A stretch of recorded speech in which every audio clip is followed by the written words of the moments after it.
Let's get straight to the point. Ripple CEO Brad Garlinghouse has just celebrated the launch of the first-ever XRP Rewards credit card, created through a partnership between Gemini, Ripple, WebBank, and Mastercard. The card, which is now available in the United States, allows users to earn up to 4% back in XRP on everyday purchases, from fuel in transit to electric vehicle recharging. And Garlinghouse's reaction summed it all up in one line: "What a time to be alive, XRP family." This is not just about a new credit card. It is a sign of how far XRP has come. A few years ago, the thought of an XRP-branded rewards card backed by major institutions would have been unthinkable. Now, it is here, and Ripple's leadership clearly wants to highlight the significance. Garlinghouse even posted photos holding the Gemini XRP Credit Card, with an XRP-branded cap in the background, making it very clear that this is not just a business milestone, but also a cultural one for the XRP community. And the story doesn't stop there. Tyler Winklevoss, the co-founder of Gemini, also joined the conversation. After seeing Garlinghouse's excitement, Tyler offered him what he called the whale limit on his card, essentially giving the Ripple CEO access to the highest possible daily spending cap. Tyler joked that he learned Garlinghouse was perfectly suited for it. Beyond the humor, this exchange shows the close ties between Ripple and Gemini, two influential players in the crypto space, working together to give XRP greater utility in everyday life. Now, let's look at the structure of the card itself. It comes with a welcome bonus of $200 in XRP for new users approved as of June 30th. But there's a condition. You have to spend a minimum of $3,000 within your first 90 days to qualify. The rewards, including the welcome bonus and ongoing cashback, are credited directly into users' Gemini accounts. Once there, users can choose to withdraw, trade, or simply hold their XRP. And that last option, holding, is something Gemini itself has been emphasizing strongly. In their announcement, Gemini pointed to an example.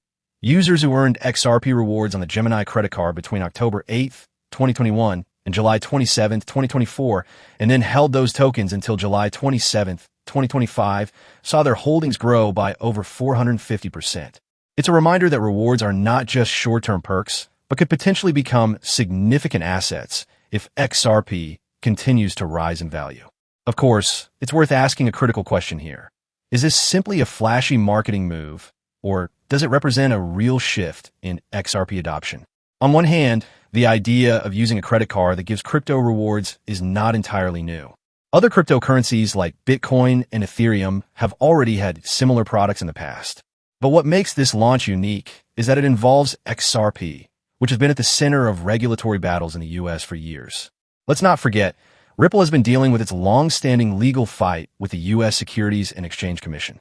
And yet, despite all that, here we are, Ripple CEO proudly endorsing a Mastercard-backed XRP credit card available to American consumers. That says something about where XRP stands today in terms of legitimacy and recognition. But we also need to consider the limitations. Right now, the card is only available to users in the United States. And even though earning up to 4% back in XRP sounds appealing, it depends heavily on how XRP performs in the market.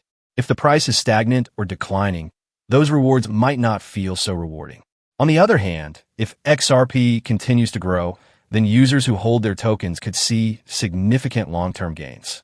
From a bigger picture perspective, this move can be seen as Ripple and Gemini testing the waters of mainstream crypto adoption. By tying XRP rewards to everyday purchases, gas, transit, EV charging, the companies are making XRP part of daily financial life. This is different from simply buying XRP on an exchange. It's about integrating it into spending habits. So what does this mean for the XRP community? For one, it boosts confidence. Garlinghouse's statement, "What a time to be alive, XRP family," is not just about celebrating a credit card. It's about signaling to the community that XRP is gaining ground in practical, real-world applications, and that institutions like Mastercard are willing to stand behind it. But we must remain cautious. Financial products like this often launch with excitement, but take time to build traction. It will be interesting to see how many people actually adopt the Gemini XRP credit card and whether it drives meaningful growth for XRP's user base. In conclusion, this development is both symbolic and practical. Symbolic because it shows how far XRP has come despite challenges. Practical because it gives XRP holders a new way to earn and use their tokens in everyday life.